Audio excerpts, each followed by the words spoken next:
We're going to start posting each podcast episode that you see on YouTube a week earlier on Patreon. So feel free to join for early access to all episodes. Plus, we're going to start doing bonus podcast episodes every week. So if you want to join Patreon, it's patreon.com/concrete videos. Next week's episode is already posted there, so feel free to go check it out. Hello, world. Today, my guest is Stephen Kinzer. Stephen is an award-winning foreign correspondent who has covered more than 50 countries on 5 continents. His articles and books have actually led the Washington Post to place him among the best in popular foreign policy storytelling.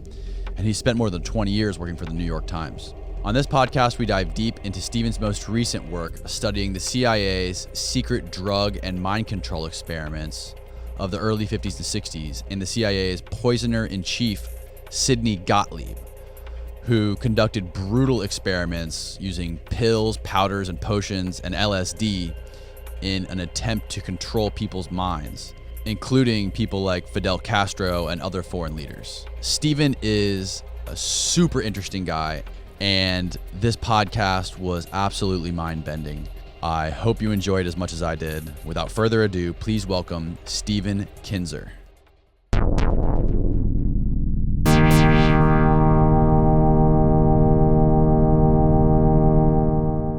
Just to start this thing off for our audience that aren't familiar with who you are, Mr. Kinzer, why don't you just give everyone a brief background on who you are? So I'm a recovering journalist. I was a foreign correspondent for many years. I worked for the New York Times for more than 20 years. I was most of it as a foreign correspondent. So I've covered dozens of countries all over the world. After some decades of doing that, I became interested in how all the events that I witnessed tied together. Everything went by so fast as I was reporting it. And I had very big events in the world, like the last gasps of Marxist People's Revolution in Central America, the emergence of post-communist Europe, say Central Asia and the Caucasus emerging as new regions. But what did it all mean? How did it all fit together? I also became increasingly persuaded as a foreign correspondent that there's a certain amount of what happens in the world that we can see. But there's also a great deal that happens behind the curtain. And I always wondered if there wouldn't be some way to look behind that curtain, find out a little bit more of what is the reality behind the politics and the public policy that we can see. So as a result of all that, I left the Times and devoted my last decade or so to writing books and teaching, trying to put together some structure and meaning out of all the stories I saw and try to draw some lessons from the crises and developments in the world that I've watched. So your audio cut out a little bit, but I believe you said New York Times is the publication you worked for. When did you start? When did you start working as a journalist for the New York Times? How old were you? I had been working as a freelance reporter in Latin America and then as the Boston Globe Latin America correspondent. It became clear in the early 1980s that Central America was going to become a big story. The New York Times wanted to hire somebody who was familiar with Central America and who had experience working for a daily newspaper. So on January 2nd, 1983, I went to work for the New York Times. I was sent to Nicaragua. I lived there for 6 years as the New York Times bureau chief. I covered the whole Contra War, as well as conflicts in El Salvador, Guatemala. Then from there, to become the New York Times bureau chief in Germany. I ran the bureau in Berlin, and from there I covered the emergence of post-communist Europe and unified Germany, as well as wars in former Yugoslavia. So I had a second set of wars. I had the Central America wars, then I had the Yugoslavia wars. And I did some part of the world, including in Iraq and in Iran. When I went to be the New York Times bureau chief in Turkey.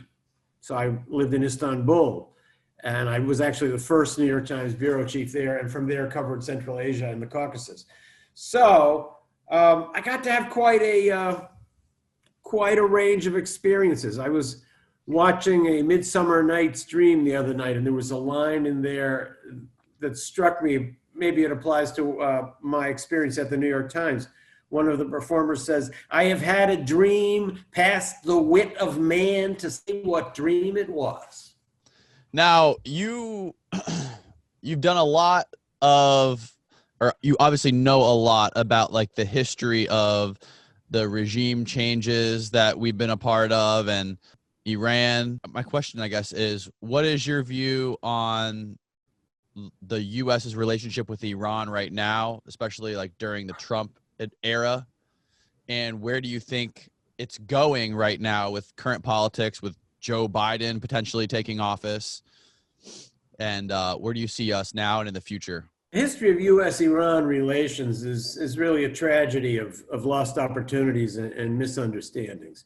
To this day, I think Iranians and Americans see that history in completely different ways. They're like parallel train tracks. Our two interpretations just never coincide.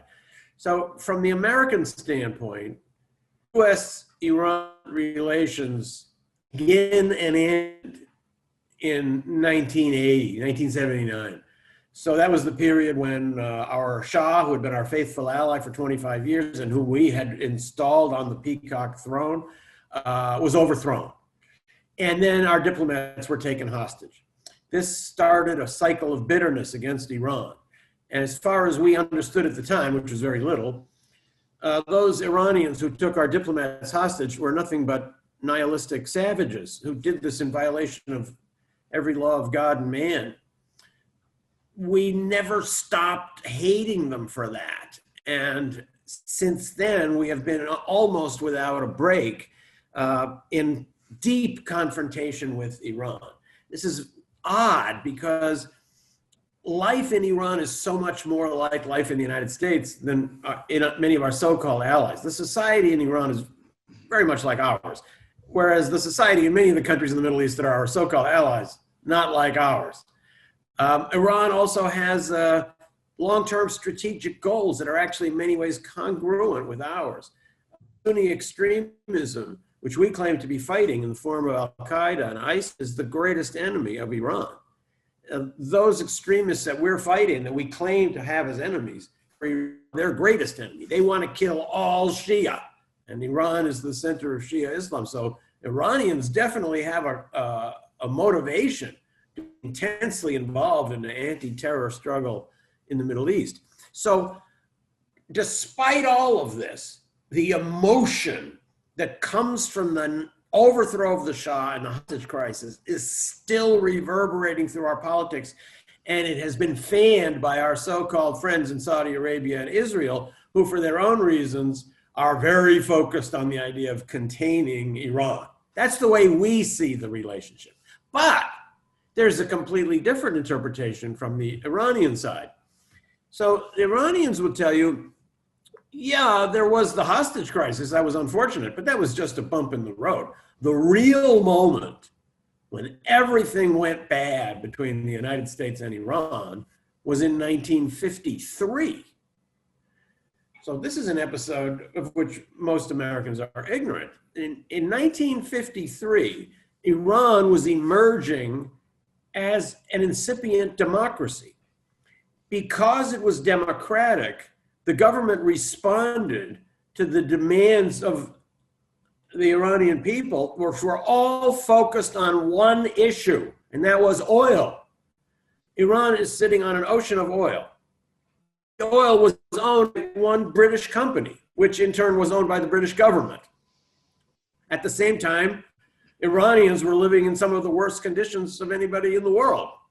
It was only logical that when Iran finally moved into democracy in the period after the Second World War, the first thing a democratic government would want to do is take back control of the oil resource. And that's what it did. So Prime Minister Mossadegh and the Iranian parliament nationalized the Iranian oil resource. That set in motion a series of events that led the CIA and its British counterpart to overthrow Mossadegh in 1953. That wasn't just the overthrow of an individual. It was the end of democratic government in Iran.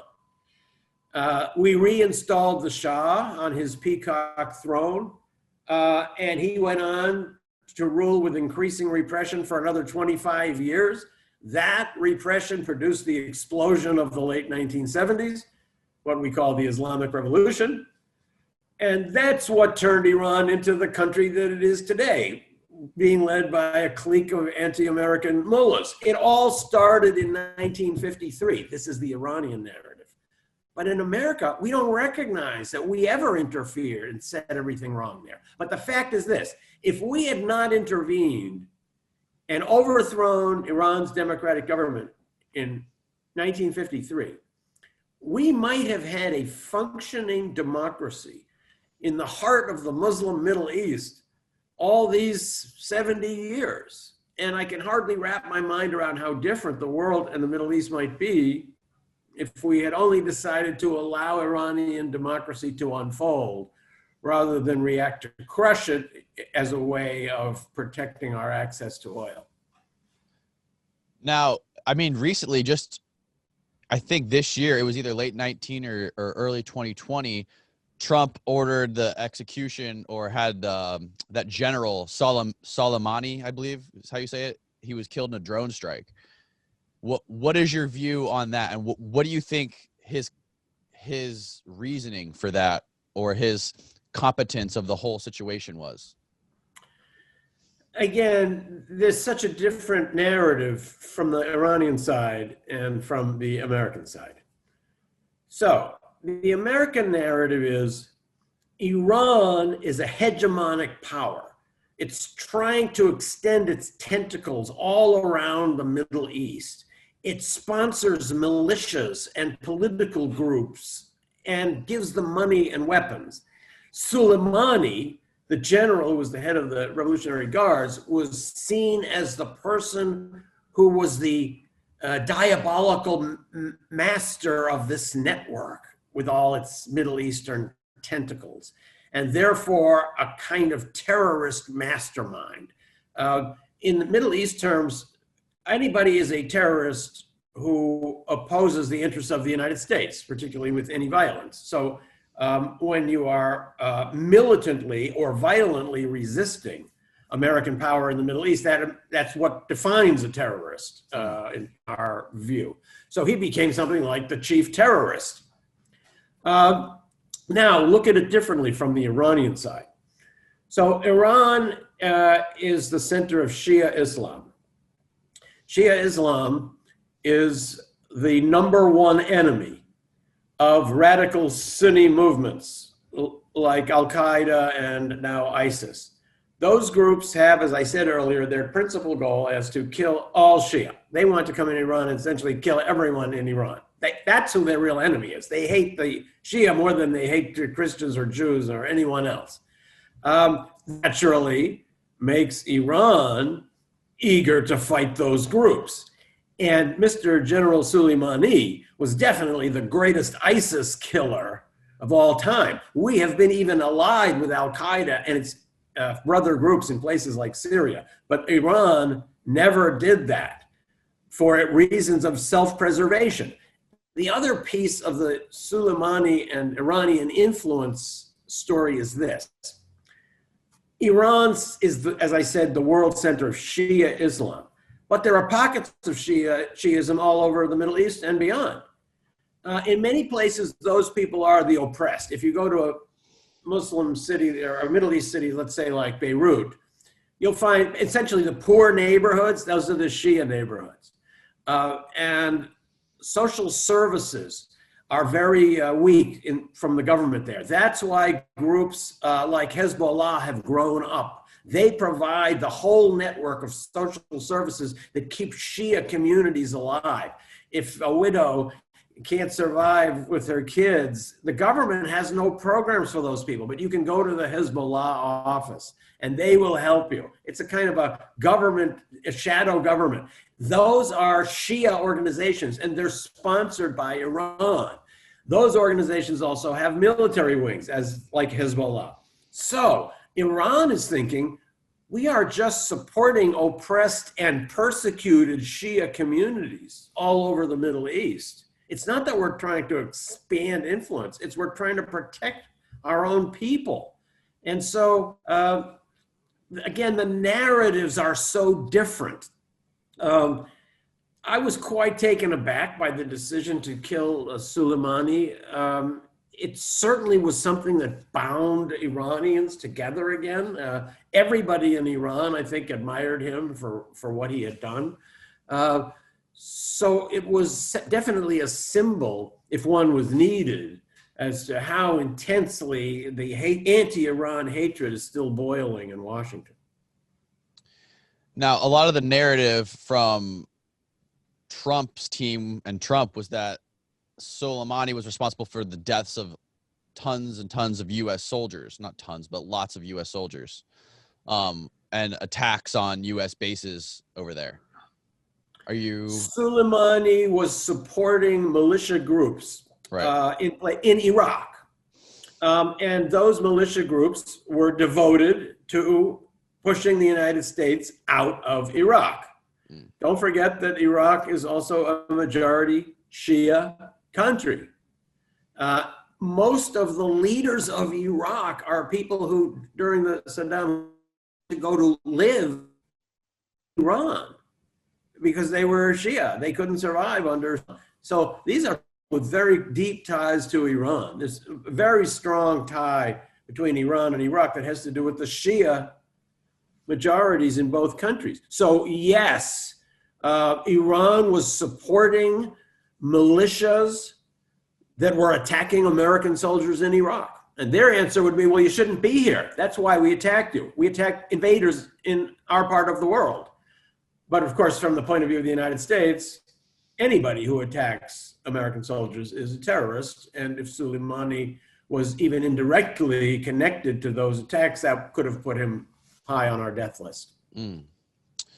What is your outlook on the future of the U.S. and foreign policy and these regime changes and these wars in the Middle East, especially with if Biden is the president now and who he's going to surround himself with? Are you optimistic? Are you pessimistic? How you feel about it? I'm not looking forward to a sharp change in the way America approaches the rest of the world. Since the end of the Second World War, the United States has had the view that we need to be the dominant power everywhere on Earth. At the end of the Cold War, around 1990, we had a chance to recalibrate our approach to the world and accept the fact that the world could be multipolar, and we won our ideological battle, and we shouldn't insist on continuing the struggle for full spectrum dominance, as they call it in Washington. But we pushed ahead on that project. We decided we still wanted to control the world. NATO, which was the alliance created to control the Soviet Union, didn't dissolve when the Soviet Union fell apart. In fact, it got stronger, built a new building, and took on all kinds of new missions. So I don't think that Biden is going to take the United States out of the mindset that we have to be the dominant power in the world and that we know what's good for the world better than the world itself knows. That principle has always guided American foreign policy. Now, that said, I can see that there could be some nibbling around the edges. I can't imagine, for example, that there will be a slight decrease in tensions between the US and Iran. They have reached such crazy levels in the last few years that they might be able to be dialed down, hopefully back to the level at least that they were 4 years ago, which wasn't very friendly, but at least we didn't feel we were on the brink of war. I'd like to see, and I think I would expect to see some changes in U.S. relations with Cuba. There have been some very intense new sanctions just imposed that prevent Cuban Americans from even sending remittances back to Cuba. I could see Biden lifting those. I could see him taking the United States back into the World Health Organization, back into the Paris Climate Accord.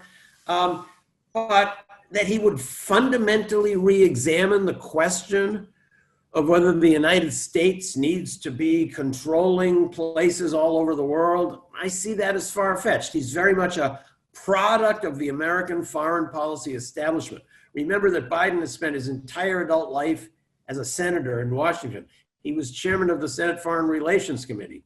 He voted for the Iraq War and was a leading promoter of it, because as chairman of the Senate Foreign Relations Committee, Biden had the chance to call witnesses who would have testified that going into Iraq was a bad idea. That would have given Americans the other side of the argument.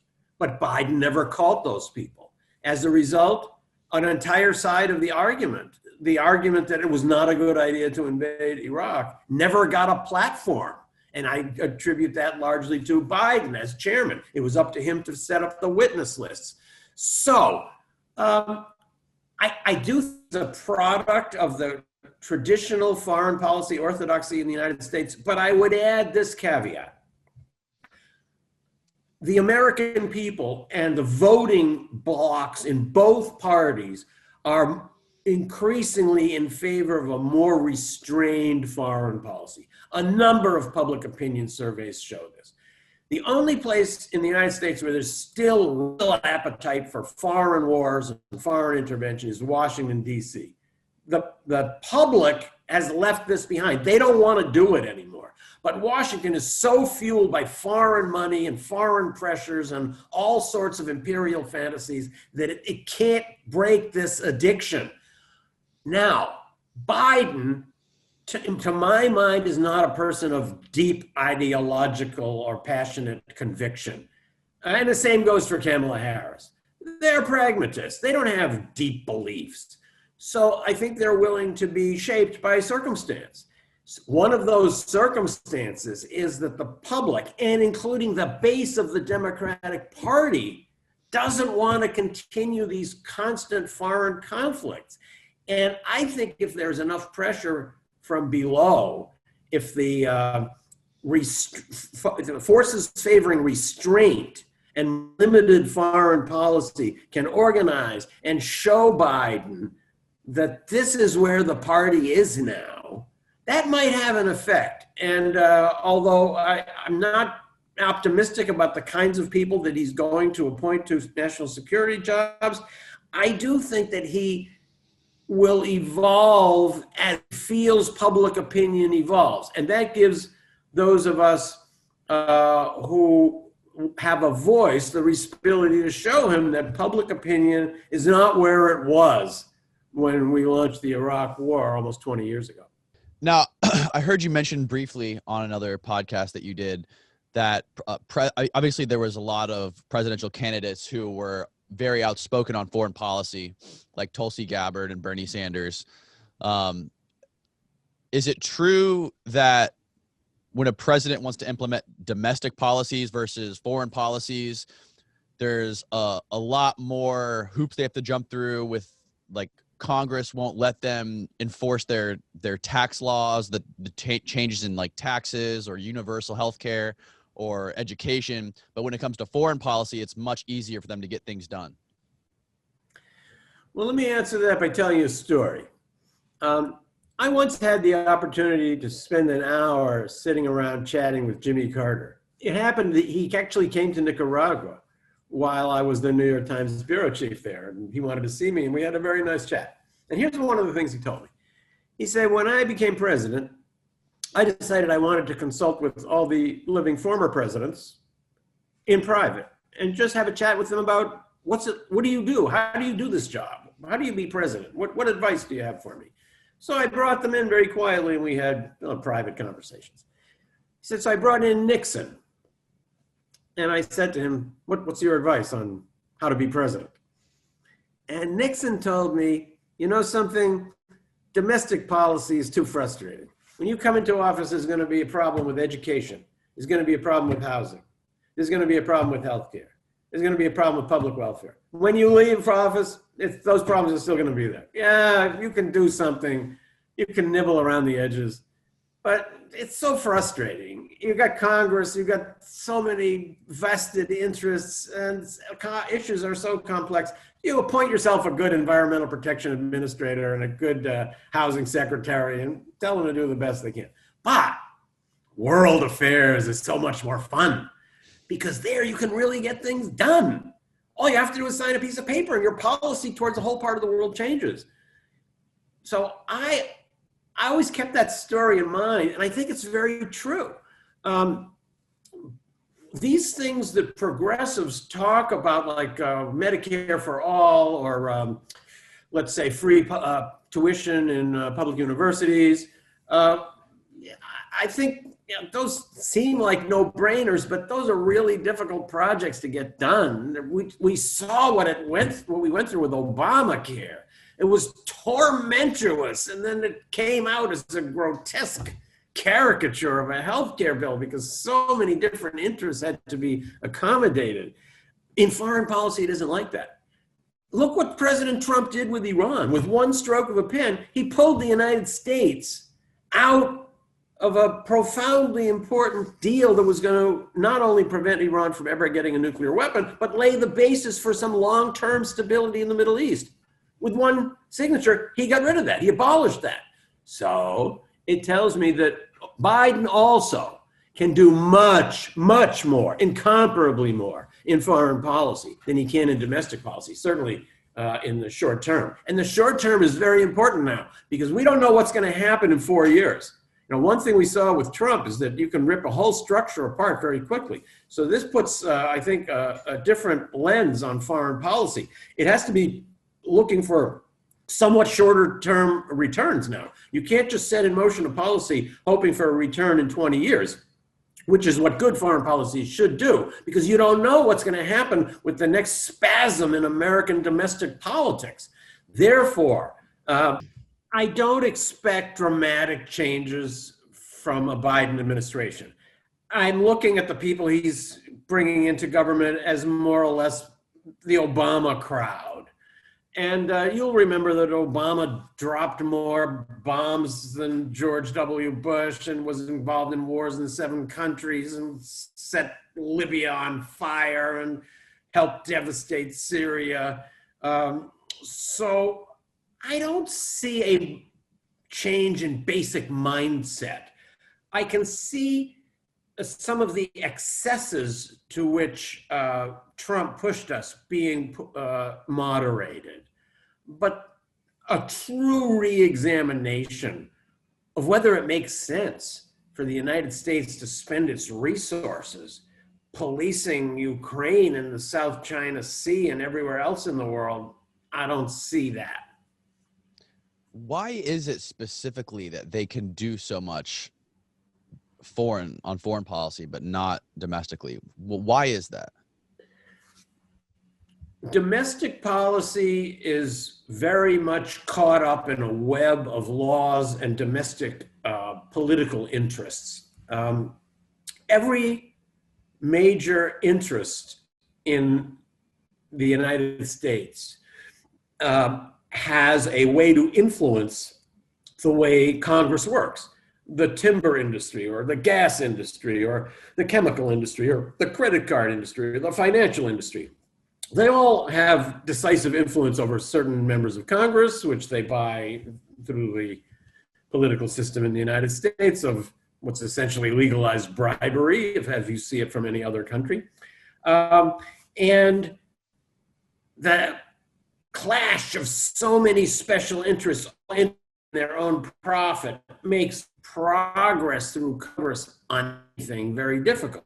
But in world affairs, you can proceed without congressional approval. So, for example, just to pick one out of the air, what should be the United States policy toward Ukraine? So Ukraine is bordering right on Russia.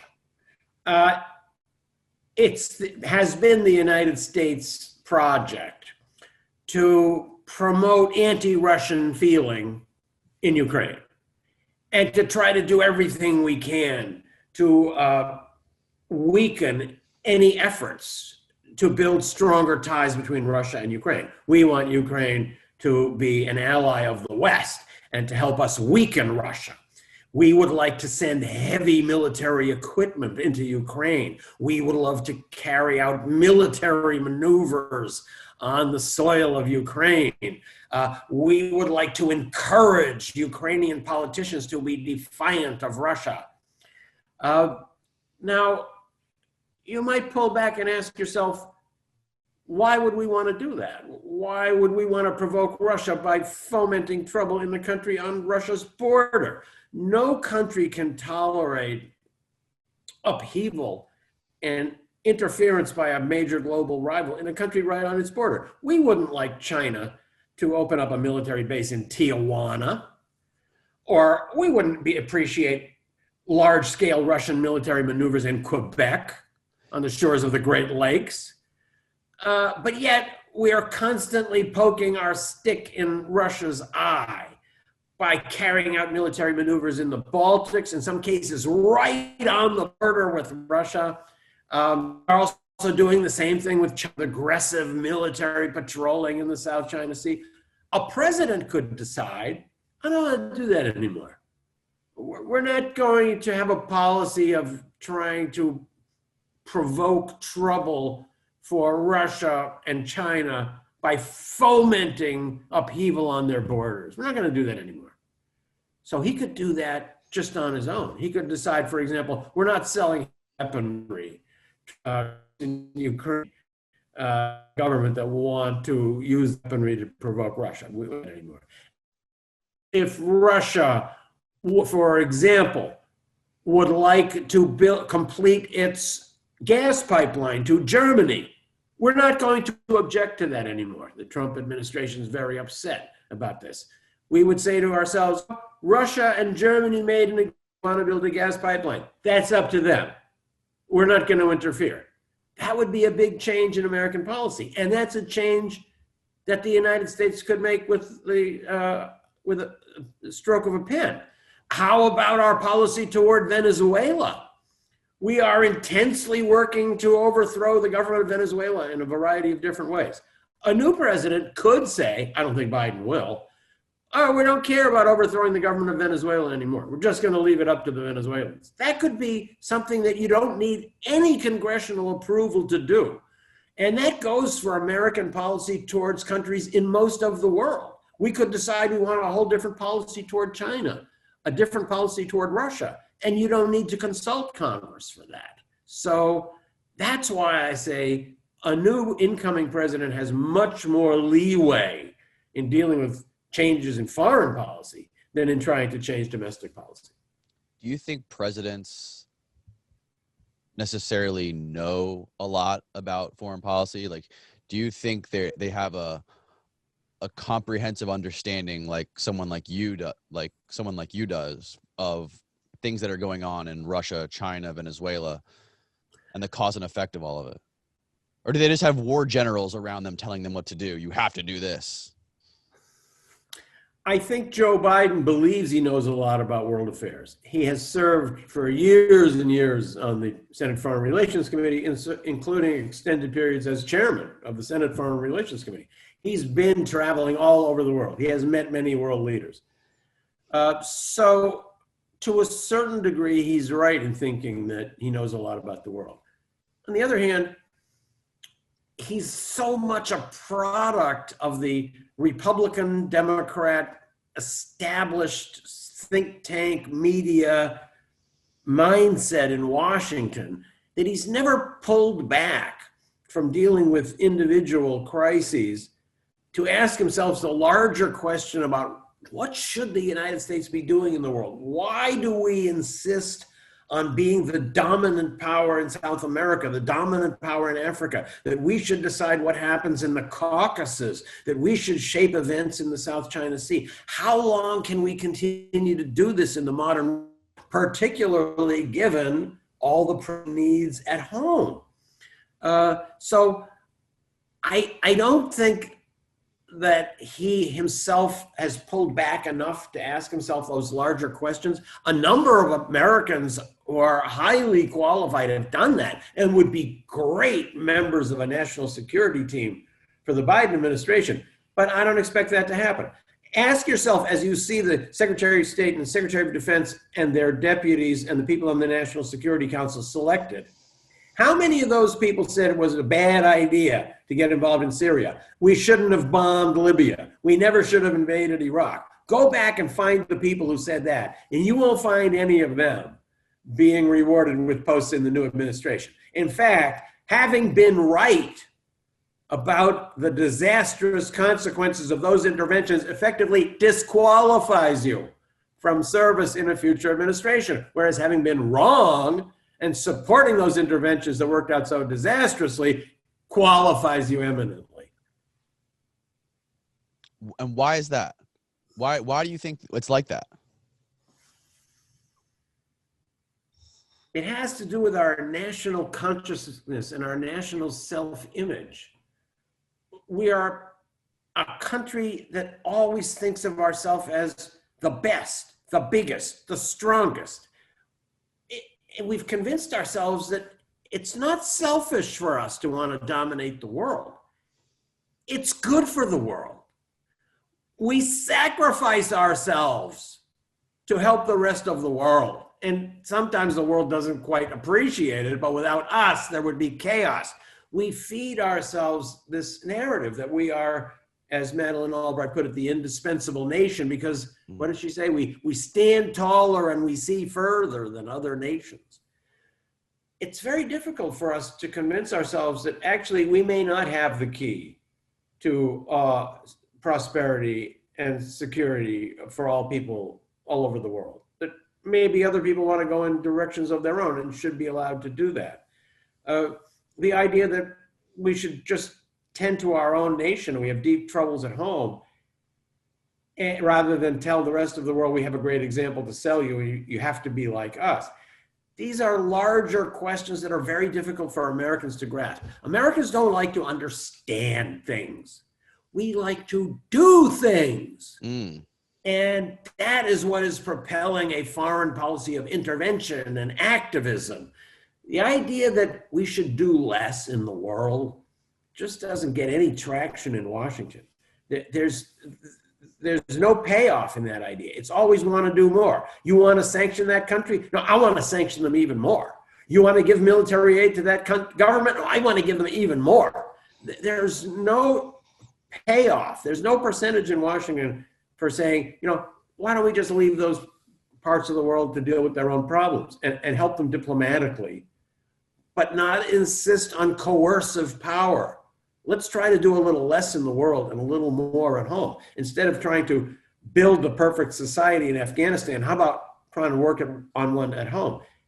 This seems to suggest that there's some limit on what the United States can do in the world, and that contradicts something that's very deep in our national character. Right.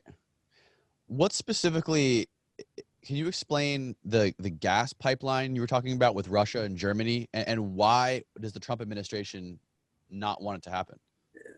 This is one of those sort of obscure geopolitical issues that's actually very important. And it's people, nerds sit around and think about how to move the chips of international relations, focus on this one. But it does seem pretty abstruse to most people. So here's the story. Russia produces a lot of natural gas. Germany is the economic driver of Europe, and it consumes a lot of natural gas. So the Germans and the Russians got together and they decided they'd build a pipeline. It's called Nord Stream. It's going to go across, it's an undersea pipeline that would connect Russia to Germany and provide Germany with gas. So Russia and Germany agreed on this. Everything was all set. And in fact, the construction is almost finished. It's been going on for years. Needless to say, this is a highly complex project. And you have Germany and Russia involved. It's not just like two little countries that don't know anything. So this has been a massive undersea project and a big undertaking that's been going on for some years. So suddenly the United States decided, wait a minute, we don't like this pipeline. because it's going to make Germany dependent on Russia. It will give Russia a future pressure point against Germany. And the German answer was, let us worry about that. Don't worry, we can handle our relations with Russia. We're grown up, we've had relations with Russia long before there even was a United States. We're gonna deal with this. And America says, no, we don't like that. We don't want you to have that pipeline. So as I say, the pipeline is almost completed. And there's now sentiment, not just in the Trump administration, but even in Congress, that we have to stop this pipeline. And the Trump administration has now ordered a program of sanctions against every company that's helping to build that pipeline. This is like 800 companies. Every company that owns a part of the pier in some port up in the Baltic, every company that helps make the steel tubes, 800 companies from countries all over Europe. They're now sanctioned by the United States if they dare to help Russia and Germany complete a project that Russia and Germany have agreed on. If they help, they can't do any business with any American company in the future. They'll be sanctioned by the United States government. We are sanctioning Germany. Germany is our closest ally in Western Europe. It's the economic powerhouse. It's the country that is the big power in the center of Europe. And we're trying to tell Germany, you have no idea how to deal with Russia. Let us tell you how to deal with Russia. European politics are very old, very complex. They don't need somebody from America to come over and tell them what to do. So here you have Germany, supposedly one of our closest allies in the world, looking at Washington and saying, are you kidding? You're trying to block a major energy project that we need to fuel our economy, that's going to keep our country and Europe prosperous and stable. How can you be doing this? Do you overrule our sovereign right to make contracts with other countries?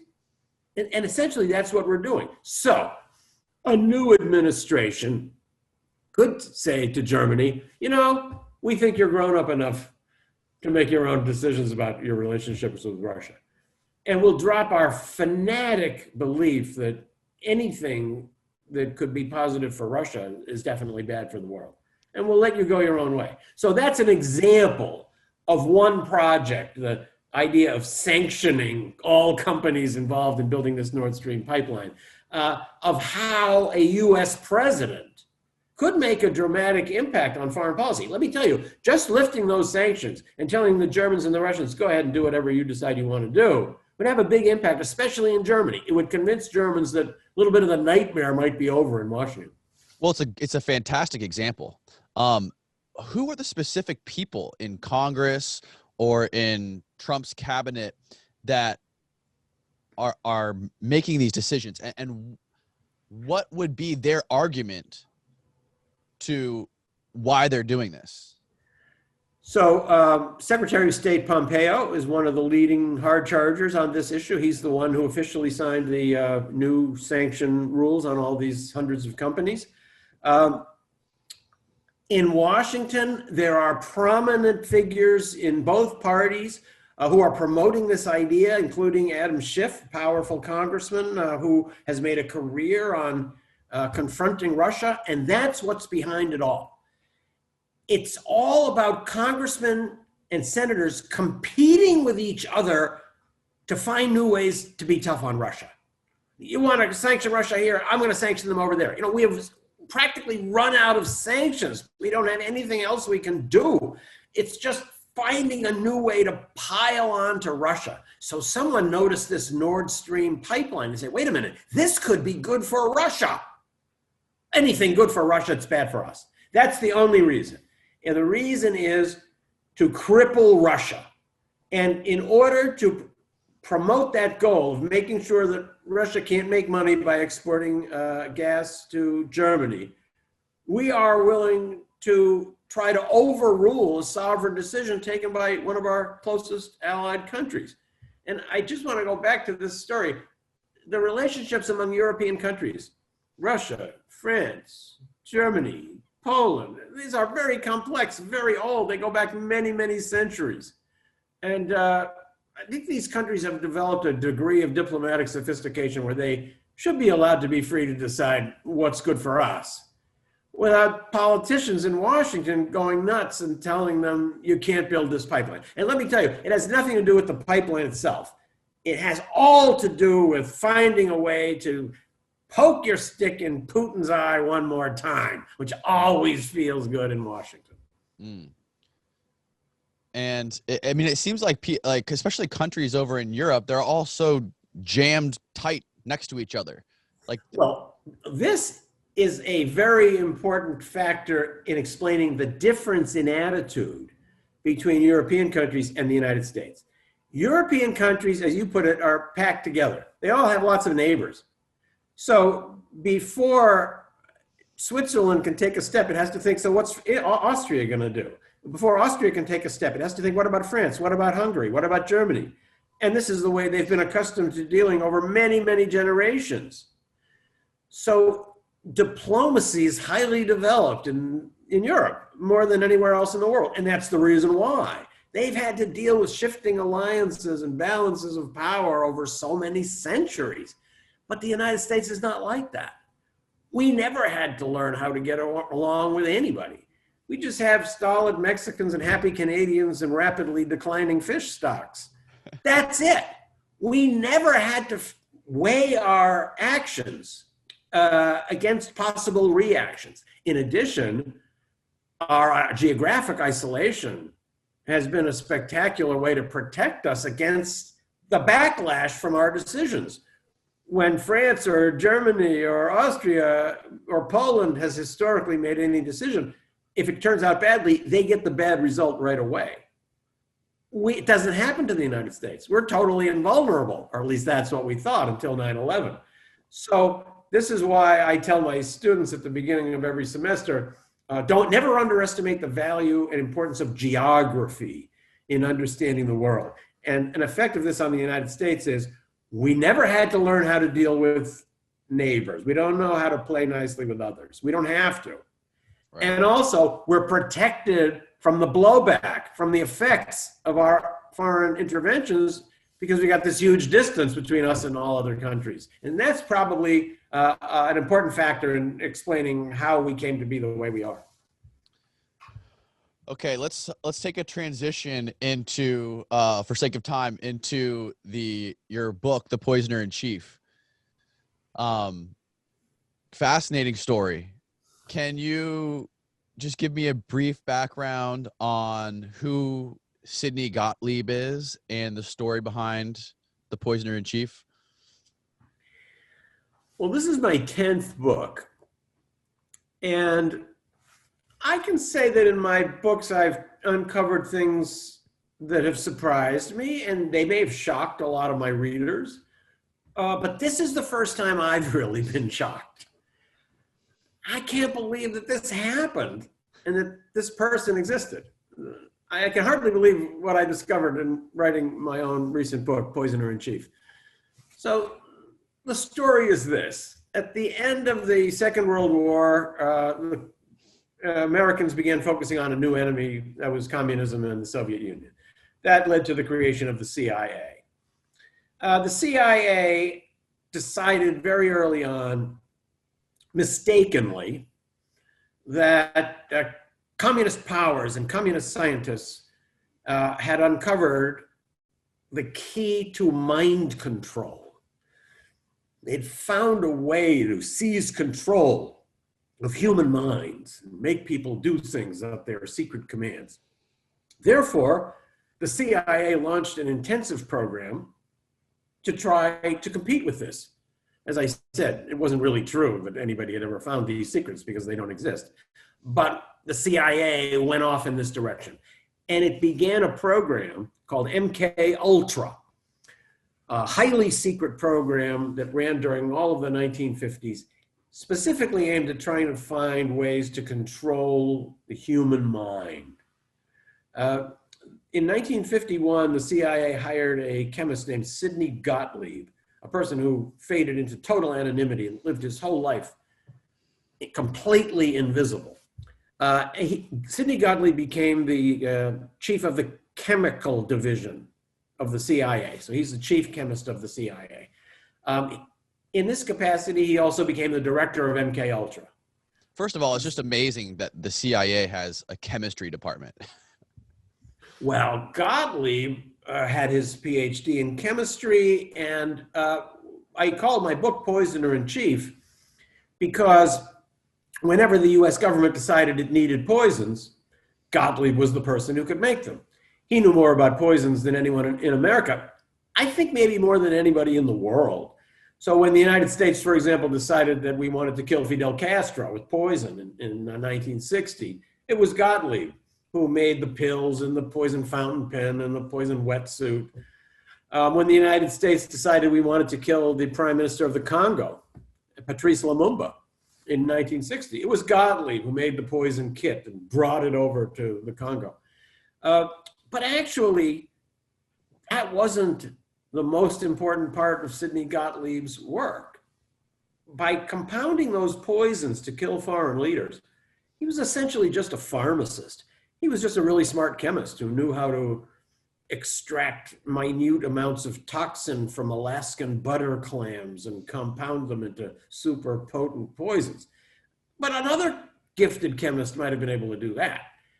Gottlieb's work, it was much more secret, on MK Ultra was the real key to what a bizarre life and a bizarre project he was responsible for. So Gottlieb set out on his mission, find the key to mind control, by, in a very scientific way, concluding that if you want to find a way to implant a new mind into someone's brain, you first have to find a way to destroy the mind that's in there. So the focus of MK Ultra became, how do you destroy a human mind or a human body or a human spirit? Gottlieb asked himself, who knows about this? That's another great scientific step you would take. Like, what data is already out there on the project I'm about to undertake? Who knows about how to torment people, how to destroy their minds, how to poison people, how much poison it takes and how much shock it takes to create certain horrific impulses? Well, the only people that would really know about this would be the doctors from the Nazi concentration camps and their Japanese counterparts. So those people were brought into the CIA and became part of MK Ultra. Sidney Gottlieb, who was actually the son of Jewish refugees from Europe, wound up working with these former Nazi doctors in his project of trying to find ways to destroy human beings. So how did he do this? Gottlieb was given the authority to travel around the world to places like Germany and Japan and Philippines, and he could requisition human subjects from the CIA station there or from military police. These were called expendables. They were people who could be tortured and killed and nobody would notice. Either they were suspected enemy agents or they might be refugees who had no connections to anybody. And they would be brought to secret CIA prisons, one of which I visited in Germany, and made subjects of these horrific experiments. So how would those experiments go? For example, I found one where certain subjects were strapped into sensory deprivation chambers and then fed with overdoses of amphetamines, so they would become hyperactive within their restraints. Then fed mega doses of sedatives that would put them into a coma. And when they were in the transition phase from hyperactivity to comatose, they would be given heavy doses of electroshock to see if all this together might work to destroy their minds. When I visited this one of the safe houses that I think might have been the first ever CIA secret prison in Germany, the young German guy who now owns the building was very accommodating, and he took me down into the basement and he said to me, these storerooms are the cells in which the CIA doctors, along with their Nazi counterparts, cast continuations of the experiments that the Nazis had been conducting a few years earlier in the concentration camps just down the road. And the guy who owns the house also said to me, everybody in this neighborhood, the older people, they know what happened here. It's not a secret. It's been published in a couple of German magazines as well. And they've told me, he said, that the bodies of the people who were experimented to death are buried in places that are now covered up with shopping malls and apartment blocks all around here. So Gottlieb had what amounted to a license to kill issued by the US government.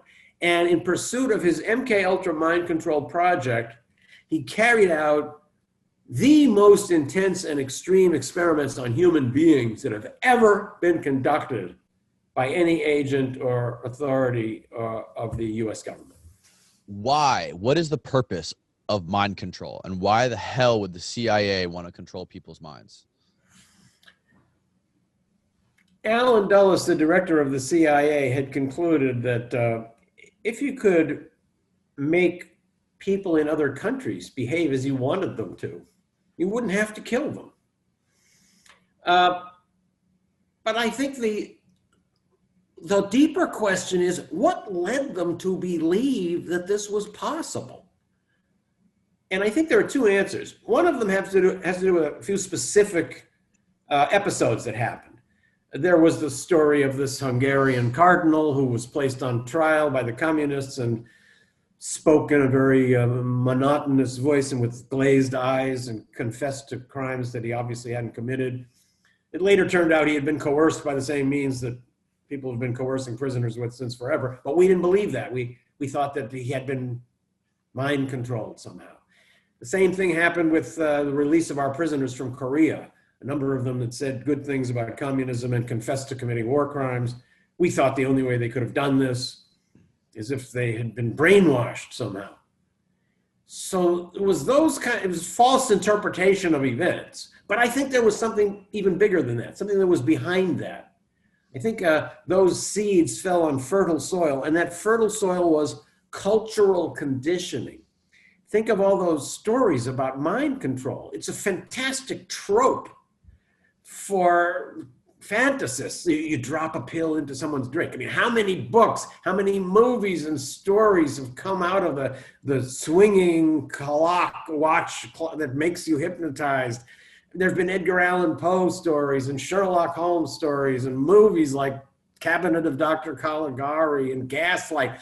These guys in the early CIA grew up in this culture. And I think they confused the line between reality and fantasy. They began to think that what screenwriters and novelists could imagine, any scientist could make real. And so that's what they hired Sidney Gottlieb to do. Find out how to do this in real life. And the justification was, it's all defensive. They're doing it. We need to do it to save ourselves. And I do believe this is one of the lessons of MK Ultra for today. So what led them to feel that it was all right to go to these extremes? I think it was their fear of the threat that was out there. We had convinced ourselves that Soviet communism was endlessly and ceaselessly plotting our total destruction, that apocalypse could happen at any moment, and that once the Soviets struck, not only would America be destroyed, but the entire possibility of fulfilling life on Earth would be over forever. With the stakes that high, the loss of a few lives or even a few hundred lives would seem like a very small price to pay. And the lesson, I think, is that you can always work yourself into an exaggerated threat mode where you think that, well, we always as a nation abide by ethics and morality and laws, but there have to come some very extreme circumstances where temporarily we have to leave that behind. But the temporarily never seems to end. And now we're again in a situation with world terrorism and all the threats we're faced where we're told, well, civil liberties can't be respected quite the way we normally would like to because we're facing an extreme threat. So commitment to a great cause is the most powerful motivation to commit immoral acts. And there's no cause that's more seductive than patriotism. I think this is what brought people like Sidney Gottlieb and his bosses at the CIA into the mindset that even the extremes of MK Ultra would be justified. Mm. What kind of person do you think Gottlieb was? Like after, aside from all like the gruesome acts that he committed, torturing people and essentially murdering innocent people for these experiments, what kind of a guy was he outside of work? That's another thing that makes Sidney Gottlieb so interesting. So he was the most gentle-hearted torturer you could ever imagine.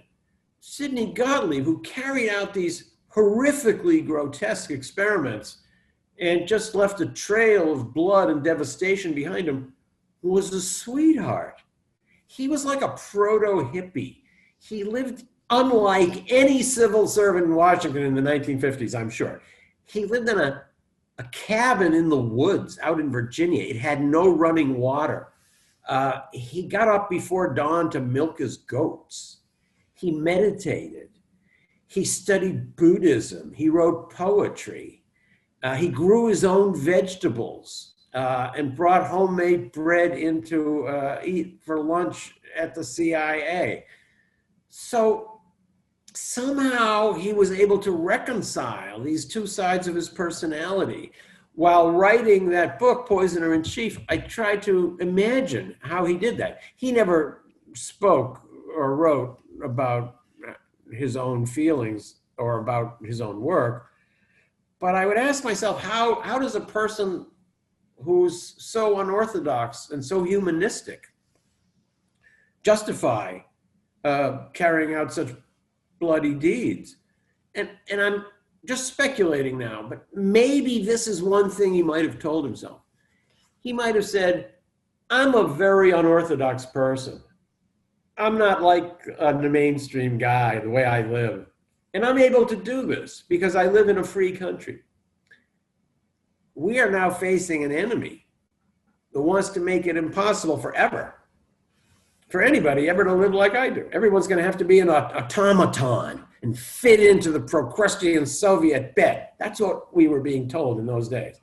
And in order to prevent that from happening, in order to assure that meaningful life will be possible in the future and that everything that's creative and beautiful will be able to survive, I have to do these things. It shows you how you really can lose sight of the devastation you're causing by creating in your mind an image of something that you use to justify it. How did he utilize LSD? And what sort of experiments was he involved with using LSD on his prisoners or his subjects or whatever? And how is the LSD part of this significant? Gottlieb was fascinated by LSD. It had only recently been discovered when he came to the CIA. And the fact that it could have such potent effects in such small quantities, and it was colorless and odorless, made him think that this might be the key to mind control. He was so fixated on LSD that in 1953, Sidney Gottlieb persuaded the CIA to buy the entire world supply of LSD. And the CIA did that. They bought it from Sandoz in Switzerland, which was the sole producer. So what did Gottlieb then do with that LSD? Well, part of it he used in horrifically grotesque experiments that were highly coercive. And he wanted to see if LSD could be used to destroy a human mind. And I think he probably found out, yeah, it can. For example, I discovered documents citing an experiment in the federal prison in Lexington, Kentucky. In this experiment, 7 African-American inmates were segregated and given triple doses of LSD every day for 77 days without being told what was happening to them or what they were being given. The purpose of that experiment presumably was to find out if that kind of an overdose can destroy a human mind. And undoubtedly the answer is yes, you can. We never were able to find out who those people were. the records were destroyed. And so I've often wondered, those 7 guys, did they survive? Did they ever figure out? They couldn't have known what had happened to them. They were trapped in this MK Ultra web. So LSD was used for terrible purposes under Sidney Gottlieb's supervision. That was not, however, the only way that he used LSD. He had an entire other interest, and that was to find out how ordinary people would react to LSD under clinical circumstances. So he decided he wanted to set up experiments in normal hospitals, or in research facilities. And so what he did was he set up a couple of bogus medical foundations to disguise the fact that the money was coming from the CIA. And he had these foundations notify hospitals and university clinics around the United States that this foundation, wants to sponsor and pay for experiments in this new psychoactive substance called LSD. And we will supply you with the LSD. You will then advertise in newspapers for volunteers. You will tell them exactly what it is, what's going to happen to them. You will pay them with money we will give you. And all you have to do is write down reports on their responses, and we pay you for this. As a result of these overtures, almost overnight, a whole new market grew up for research in LSD, and a number of hospitals began carrying out these experiments. Some of the very first people who volunteered to come in and try this new psychoactive drug were people who went on to become godfathers of the counterculture. One of the first was Ken Kesey, the author of One Flew Over the Cuckoo's Nest, which was like the first counterculture Bible. He took LSD at the Menlo Park Veterans Administration Hospital in California in an experiment that was sponsored and paid for by the CIA, although he didn't know that, and neither did the hospital. They thought it was paid by some foundation. Ken Kesey loved the LSD. He went so far as to get a job in the hospital. That's what provided him with all the material for that book, One Flew Over the Cuckoo's Nest. But as he later said, that wasn't the reason he got the job in the hospital. It wasn't because he wanted to gather material for a book. It was because he wanted to steal the LSD and take it home and share it with all his friends, which is what he did. Allen Ginsberg, the radical poet, later a great LSD evangelist, also got his first LSD through one of these experiments in California. So did Robert Hunter, the lyricist for the Grateful Dead, who immediately took LSD home and told all his other Grateful Dead friends, you've got to go and try this drug. It was through Gottlieb that LSD leaked out of laboratories and into the counterculture. John Lennon was asked about LSD in his famous Playboy interview, and he said, we must always remember to thank the CIA. Now, John Lennon had never heard of Sidney Gottlieb. Nobody had. But if he had, he would have said, we must always remember to thank Sidney Gottlieb. So unwittingly, Gottlieb became kind of a godfather of the counterculture. And of course, the irony is that the drug that Gottlieb hoped would give the CIA the tool to control the world actually wound up fueling a generational rebellion, which was aimed at destroying everything the CIA stands for. Wow. Now, did a lot of people talk about with drugs, psychedelics specifically, like psilocybin mushrooms or LSD, there's a thing that happens called ego death. Was he aware of that? And was that kind of what he was aiming for when you talk about destroying someone's mind, destroying their ego? I think that Gottlieb was more interested in the effect of massive doses. I don't think he was interested so much in using it for psychic exploration. He did that for himself. He later said he used LSD at least 200 times. And I'm sure he was also a psychic voyager, but that wasn't his professional interest. He was not interested in using it as a way to increase people's understanding of life or themselves. He was interested in using it as a tool for covert action. And he was trying to find out if it could be a way to destroy a mind so that another kind of psychic suggestion could be inserted. Later, he finally concluded that it was as he put it, too unpredictable.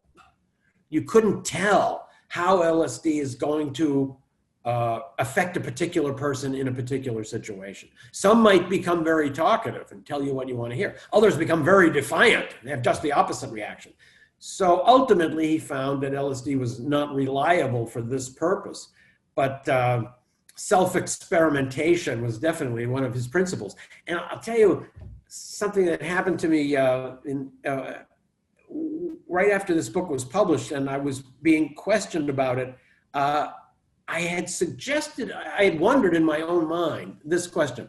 Gottlieb came up with such bizarre, totally sick, if you want to look at them from an outside perspective, ideas for experiments. How do you combine various forms of torture all at once to see if they can destroy a person? Is it possible that he could have conceived some of these experiments while he was actually tripping on acid himself? Yes. And when I suggested this, somebody even offered us another step forward that I had never even thought of, which is Gottlieb was traveling around the world to observe these experiments, including experiments in which people were experimented to death. Do you think he could have been on acid while he's actually watching the experiments unfold? Who knows? Wow. Now, so did he ever find any sort of success? Did he ever successfully destroy somebody's mind? I'm sure he destroyed many minds and he killed many people. We have plenty of cases in which the person was reduced back practically to a vegetable state. I talk about one woman in Canada who went in because she had postpartum depression. She went in for counseling with a psychologist. She was seized and placed into basically pulled into the web of the MK Ultra madness.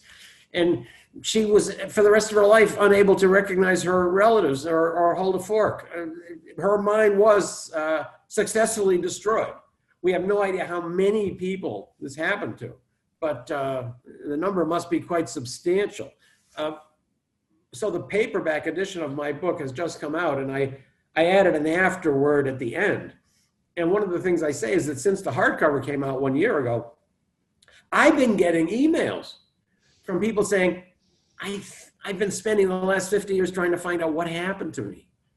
Well, I think I was caught up. I believe I was an MK Ultra victim. Now that I put the pieces together and I see who was where, what was going on, I think it was me. That's what destroyed my life. How can I find out?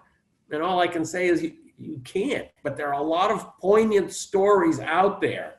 And at one point, Sidney Gottlieb, in a piece of then secret testimony, said something like, I want the members of this committee to know that I found this work very difficult.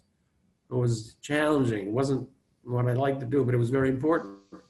So when he said it was very difficult, that's what he's referring to. It was very difficult that I had to supervise all that. So he must have put himself into a mindset where he was able to justify it.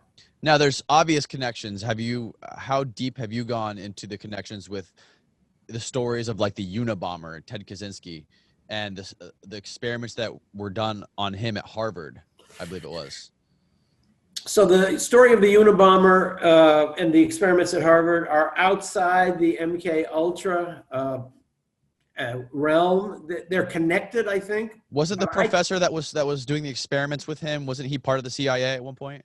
As far as I know, he was never part of MK Ultra. Okay. Now the CIA was conducting a variety of experiments. So was the military.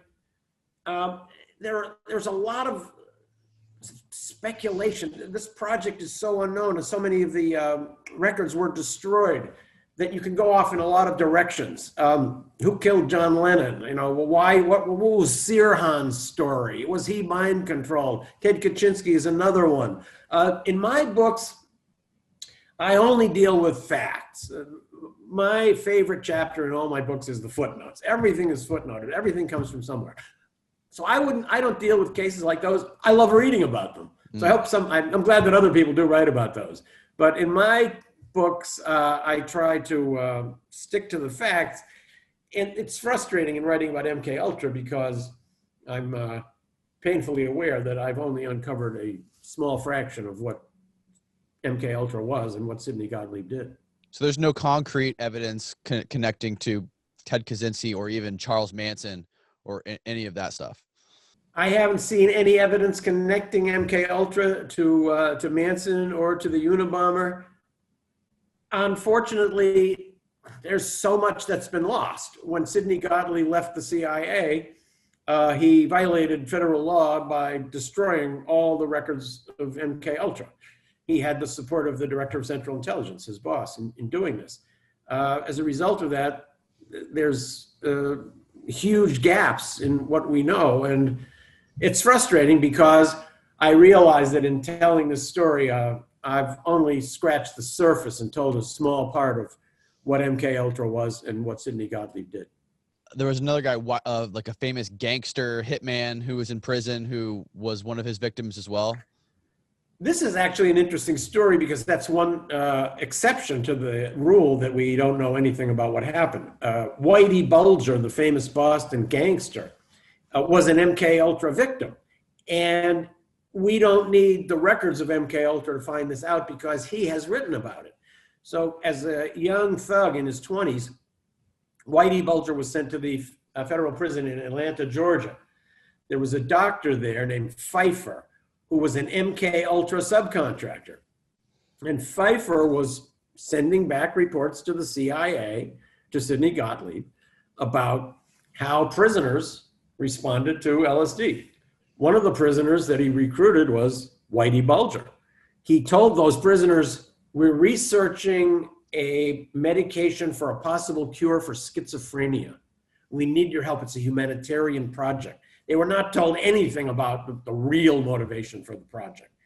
So Whitey Bulger had terrible reactions. He writes in his diaries about having panic attacks that never left him for the rest of his life and how he was so psychologically destroyed by this. And given the amount of LSD that he was fed over a period of well over a year, it's quite understandable that he would have had serious psychic reactions. The footnote to this is that in the 1970s, so 20 years later, Whitey Bulger is now a gangster on a high level up in Boston, and he reads that there was such a thing as MK Ultra. That's when the news first came out. And then he finds out from a paper in Atlanta that, yes, that nice Dr. Pfeiffer, who I was helping trying to find a cure for schizophrenia, was actually working for the CIA. And this was all part of a project that had nothing to do with schizophrenia. And they were just using me. He got so angry. He told his fellow gangsters, I'm going to go to Atlanta. I'm going to find that Pfeiffer and I'm going to kill him. He never did that, as far as we know, although Pfeiffer did die an early death, apparently not violent. But it shows you that that's just one example, Whitey Bulger, of somebody who had tremendous psychic disturbances, maybe lifelong, from being a victim of MK Ultra. And you can only extrapolate from that one case how many others there must be. He went on to murder tons of people after that, right? Yeah. He did, and some lawyers in the Boston area were puzzled that this didn't come up in his trial. Maybe the defense lawyer should have gotten up and said that the reason he did it was that MK Ultra gave him too much LSD and drove him crazy. Now, whether a jury would have bought that or not, I don't know, but the fact that Gottlieb, the CIA, and MK Ultra overlap with this Boston gangster project just shows you the extremes to which MK Ultra went. And now I find it hard to believe that there's nothing like this going on today. There's no sort of crazy secret experiments that are going on today like this. It would be naive to believe that such a secret project as was carried out in the 1950s would never be carried out today. Very few people would ever have believed that MK Ultra existed if you had shown them what was happening while it was happening. Nobody would have believed it. Doesn't that make it logical that there could be things going on right now that if you would find out about them are so extreme that nobody would believe them? When Gottlieb finally finished his MK Ultra work after almost a decade, he concluded that mind control is a myth, that you cannot actually make somebody commit a murder if that person is fundamentally opposed to committing murder. You cannot do it. That's just made up. That's movies. He made that conclusion after wreaking horrific havoc and leaving a terrible bloody trail behind him. But I think he was probably right. And that was the overwhelming evidence, not only of everything that he had researched over 10 years, but everything that qualified psychologists had been telling him, but he just wouldn't listen to. However, if he was right that there's no such thing as mind control, maybe we can say that he was right given what was known at the time that he was saying this. That was more than 50 years ago. The advances in computer science, cyber technology, artificial intelligence have been so dramatic since then. We've gotten into regions that scientists like Sidney Gottlieb of the 1950s could not even imagine. Therefore, although I suspect that Gottlieb was right when he concluded that there's no such thing as mind control, it's not possible in the early 1960s, is it still true today? I'm not so sure. And it would surprise me to learn that no Secret Service is trying to answer this question right now as we speak. So how did MK Ultra ultimately dissolve, and what did he do after MK Ultra was done with? Obviously, he destroyed the records, right? MK Ultra was not ended on a particular day. It faded away during the early 1960s. There were no new projects. The old projects were allowed to fade away. There were successor projects. None of them were nearly as intense. And I think the horrors at what was revealed about the CIA in the 1970s also led them to take quite a step back from this kind of research. But that's not to say they never stepped forward again. I really believe that there must be things going on now that are just as shocking as what I've discovered about MK Ultra from back then. So MK Ultra ended as a project on its own, but the idea behind it never really died. And I think in the modern age, the question of how you could try to control other people's minds in a battle situation or in a covert action situation must be intriguing some scientists who are working for secret services in the United States and elsewhere. Well, I mean, it's weird in the sense that it's the same thing as, you know, making an excuse to do something immoral, making an excuse saying that, oh, this other country is possibly doing this, and, you know, being fearful of being destroyed by them, or them coming up with this technology first and then being able to crush us. It's the classic security dilemma in international relations. Countries take steps to defend themselves. Those steps then seem aggressive to the other country, which then takes aggressive moves that then starts to spiral up again. Or just make up fake narratives. Exactly. There's also a psychological concept called projection. You imagine what you would do, so you assume that the other guy is doing that too. Right. The thief always thinks everyone's stealing from him. When CIA prisoners were taken by the communists in the 1950s, we assumed that the communists were horribly torturing them and using them as subjects in grotesque experiments. They weren't. But since we were doing that, we assumed that that's what they must be doing. And in fact, that's why we had to do it, because they were. But actually, it turned out that they weren't, and we were. For everybody listening and or watching, where can they find your stuff online, more of your work, your books, etc.? I have a website called StephenKinzer.com.